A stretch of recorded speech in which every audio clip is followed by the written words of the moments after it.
Puis, vous avez gracié CZ. Comment répondez-vous à l'apparence de paiement contre faveur? Eh bien, voilà le problème. Je n'en sais rien, parce que je suis trop occupé à faire le reste. Mais il a été gracié. Il a obtenu une grâce. Je ne peux te dire que ceci. C'est le président Trump qui admet qu'il ne savait rien sur le cadre de Binance à qui il a accordé une grâce. Le gars qui aide ses fils, Eric et Don Jr., a gagné des centaines de millions dans les crypto-monnaies pendant son mandat.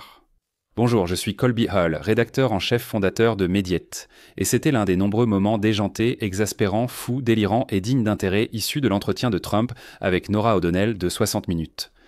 Voici les 5 moments les plus fous que vous avez peut-être manqués. Numéro 5. Trump pense que l'Immigration and Customs Enforcement est plutôt molle. Norah O'Donnell a en effet interrogé Trump sur les méthodes sévères des agents de l'Immigration and Customs Enforcement envers des immigrés présumés illégaux, lui demandant si c'était ce que nous voulions. Les Américains ont vu des vidéos de l'Immigration and Customs Enforcement s'en prenant à une jeune mère, du gaz lacrymogène utilisé dans un quartier résidentiel de Chicago et des vitres de voitures brisées. Certaines de ces descentes sont-elles allées trop loin? Non, je pense qu'elles ne sont pas allées assez loin parce que nous avons été freinés par les juges progressistes nommés par Biden et par Obama. Vous êtes d'accord avec ces méthodes? Oui, parce qu'il faut faire sortir ces gens. Vous savez, il faut regarder qui sont ces personnes. Beaucoup d'entre eux sont des meurtriers. Beaucoup d'entre eux sont des personnes qui ont été expulsées de leur pays parce qu'elles étaient des criminels. C'est une façon de voir les choses. Ensuite, elle a poursuivi en disant « Quand est-ce que ça suffit ? Quand direz-vous que ce projet est terminé ?» Quand déclarerez-vous mission accomplie sur l'immigration? Eh bien, cela prend beaucoup de temps, parce que, vous savez, je dirais probablement que 25 millions de personnes ont été laissées entrer dans notre pays. Beaucoup de gens disent que c'était 10 millions de personnes, mais que ce soit 10. Je crois que je suis bien plus proche du bon chiffre. Parmi ces 25 millions, beaucoup ne devraient pas être ici. 25 millions, 10 millions, qui peut savoir? Ce que j'entends, c'est qu'il a l'intention d'essayer d'expulser jusqu'à 10 millions de personnes qui sont ici illégalement. Numéro 4, Zohran Mamdani est un communiste. Il y a une grande élection municipale à New York, dont beaucoup de gens parlent parce que Mamdani est un progressiste de 33 ans. Norah O'Donnell lui a posé des questions à son sujet et s'est demandé s'il pensait qu'il était un peu comme Trump. Nous sommes à la veille de plusieurs grandes élections au niveau de l'État et au niveau local. L'une des élections les plus suivies est celle du maire de New York, Zohran Mamdani, un socialiste démocrate de 34 ans. Communiste, pas socialiste, communiste. Il est bien pire qu'un socialiste. Certaines personnes l'ont comparé à une version de gauche de vous, charismatique, brisant les anciennes règles. Qu'en pensez-vous? Je crois d'être bien plus beau que lui, non? Ah, plus beau, drôle, mais Trump est charmant, n'est-ce pas? Quand j'ai quitté New York, nous étions à... Le summum, c'était une grande ville. Elle allait très bien. C'était une grande ville. Mais il y avait quelques mauvais signes parce qu'on avait un gars qui s'appelait de Blasio, qui était le pire maire. Biden était le pire président, de Blasio, le pire maire. Et si Mamdani devenait maire? Ça va être difficile pour moi, et en tant que président, de donner beaucoup d'argent à New York. Avec un communiste à la tête de New York, votre argent envoyé là-bas est gaspillé. Donc, je ne sais pas s'il en est un, et je ne suis pas fan de Cuomo d'une façon ou d'une autre. Mais s'il faut choisir entre un mauvais démocrate et un communiste, je vais toujours choisir ce mauvais démocrate pour être honnête avec vous. Donc Mamdani n'est pas un communiste. Je veux dire, il utilise une hyperbole ici. Le titre, c'est bien. Trump soutient le gouverneur Cuomo pour être maire, non? Sans surprise, Mamdani s'est jeté là-dessus et en a fait une partie de sa campagne publicitaire. Un vote pour Cuomo, c'est soutenir la volonté de Trump. Pas certain que Cuomo le souhaite. On verra. Numéro 3, Trump ne sait pas grand-chose sur ses grâces. Apparemment, Trump a soit gracié, soit commué la peine de jusqu'à 1600 personnes depuis qu'il est en fonction. Un fait que Norah O'Donnell a mentionné en s'attaquant spécifiquement au dirigeant de la crypto, le patron de Binance. C'est une question sur les grâces présidentielles. La famille Trump est maintenant peut-être plus associée aux crypto-monnaies qu'à l'immobilier. Vous et vos fils, Don Jr. et Eric, avez créé World Liberty Financial avec la famille Witkoff. C'est ça. Ce qui aide votre famille à devenir millionnaire. C'est dans ce contexte que je voudrais vous parler de l'homme le plus riche de la crypto, un milliardaire connu sous le nom de CZ.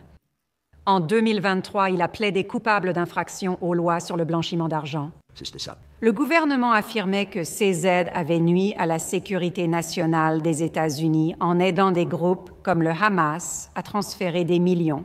Pourquoi l'avoir gracié?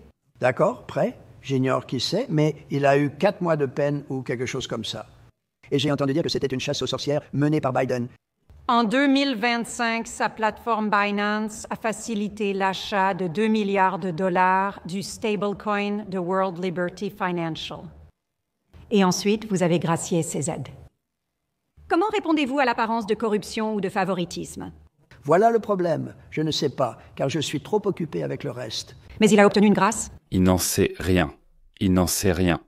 La commission de surveillance de la Chambre enquête sur l'usage présumé illégal d'une autoplume pour que Biden signe des grâces, alléguant qu'il ignorait qui il graciait réellement.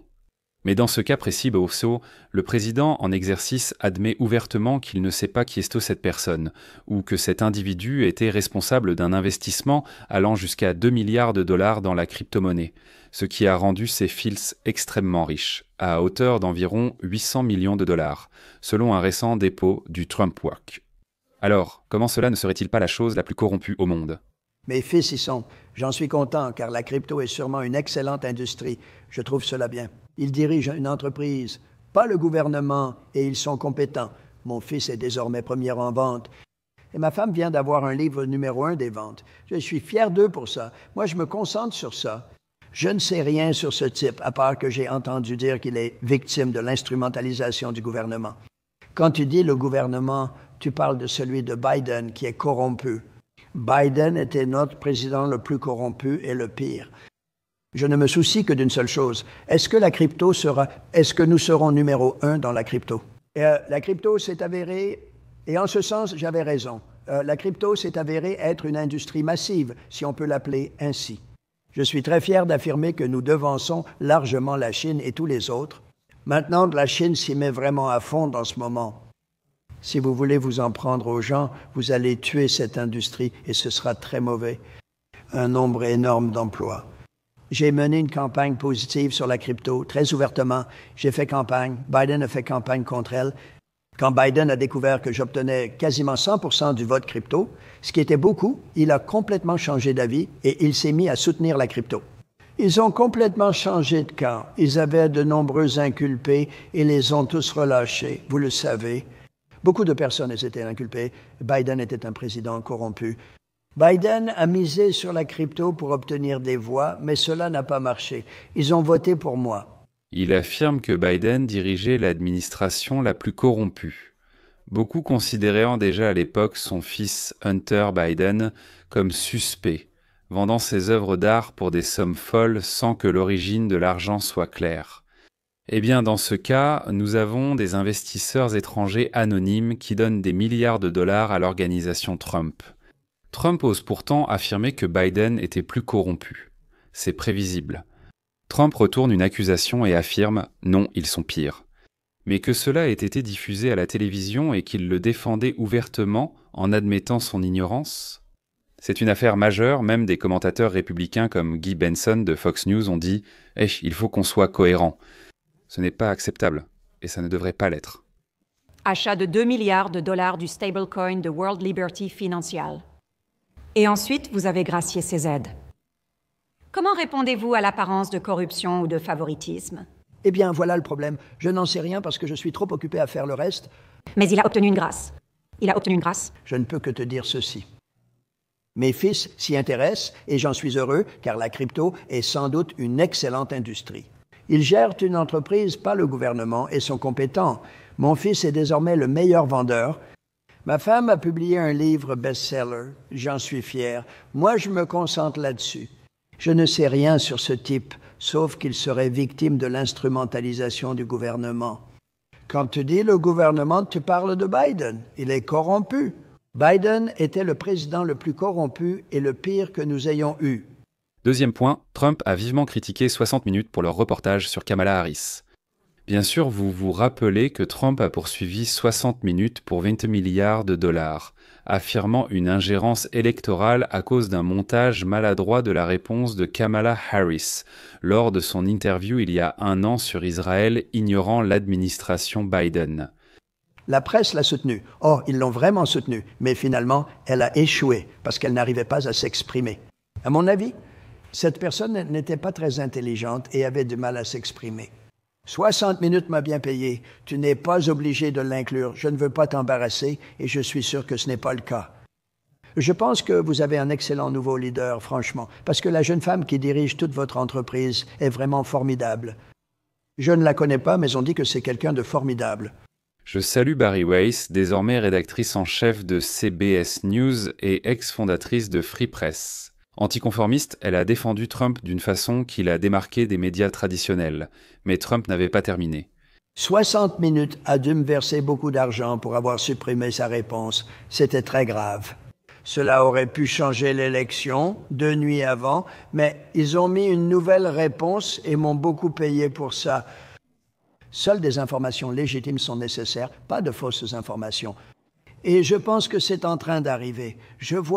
Monsieur le Président. Je vois de bonnes choses se passer dans les actualités, vraiment. Je pense que l'une des meilleures choses qui soit arrivée, c'est cette émission et la nouvelle direction de CBS. Je pense que c'est la meilleure chose qui soit arrivée depuis longtemps à une presse libre, ouverte et de qualité.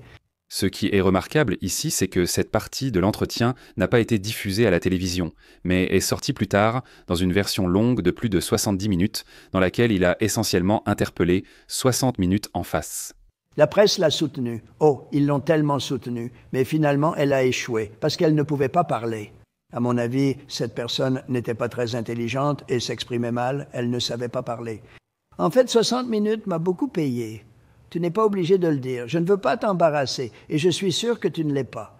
Je pense que vous avez un excellent nouveau leader, franchement, parce que la jeune femme qui dirige toute votre entreprise est vraiment exceptionnelle. Je ne la connais pas, mais on dit que c'est une personne formidable. Mais 60 minutes a été obligé de me verser beaucoup d'argent parce qu'ils ont supprimé sa réponse qui était tellement mauvaise. C'était un moment clé de l'élection, 2 nuits avant le vote, et ils ont remplacé la réponse. Ils m'ont aussi payé beaucoup d'argent pour cela. On ne peut pas avoir de fausses informations, il faut avoir des vraies informations, et je pense que c'est en train d'arriver. Je vois de bonnes choses se passer dans les actualités, vraiment. Et je pense que l'une des meilleures choses qui soit arrivée, c'est cette émission. Et un nouveau propriétaire, CBS, c'est, selon moi, la meilleure chose arrivée depuis longtemps à une presse libre et de qualité. Et le moment numéro 1, le plus dingue de l'interview, cette partie est la plus folle. Et probablement pour cette raison, non seulement elle n'a jamais été diffusée, mais elle n'a même pas été publiée. À la fin de la partie de la conversation sur la grâce accordée à la danse du beat et l'apparence de corruption, Norah O'Donnell a simplement dit « Donc vous n'êtes pas inquiet de l'apparence de corruption à ce sujet ?» À cela, il a répondu et je lis la transcription. « Je ne peux pas dire parce que je ne peux pas dire que je ne suis pas inquiet. Je ne le suis pas. Je préférais que vous ne posiez pas la question, mais je vous ai laissé faire. Vous êtes venu et avez demandé « Puis-je poser une autre question ?» J'ai dit « Oui, c'est la question. » O'Donnell répond que j'ai répondu. Ça ne me dérange pas. Je vous ai laissé faire. J'aurais pu partir, je n'étais pas obligé de répondre. Je suis fier de le faire. Vous savez pourquoi ? Nous avons pris la crypto... Alors, il revient à toute cette conversation sur la crypto. Donc maintenant, on ne connaît pas le ton ni la manière dont ça s'est passé, n'est-ce pas ça ? Mais ce qu'il a clairement dit, c'est que j'aurais pu m'en aller. Vu le contexte de l'échange et sa question directe sur l'apparence de corruption, cela suggère qu'ils avaient une raison de ne pas le rendre public. Je ne sais pas laquelle. J'ai contacté CBS pour savoir pourquoi cela n'avait pas été inclus. Mais je suppose que la Maison-Blanche ne voulait pas que des images du président Trump menaçant de partir soient diffusées à plusieurs reprises. Heureusement, certains ont examiné attentivement la transcription publiée par 60 minutes et l'ont comparée à la version longue de 70 minutes, remarquant que ce passage avait disparu. C'est juste un exemple de plus dans une longue liste où Trump semble utiliser le pouvoir de son administration, de la Maison-Blanche, de la branche exécutive, pour essayer de faire tout ce qu'il veut. C'est un comportement autoritaire qui a inquiété de nombreux Américains. Je suis Colby Hall, rédacteur en chef, fondateur de Mediaite. Cliquez sur j'aime et abonnez-vous pour plus de vidéos. Merci de regarder.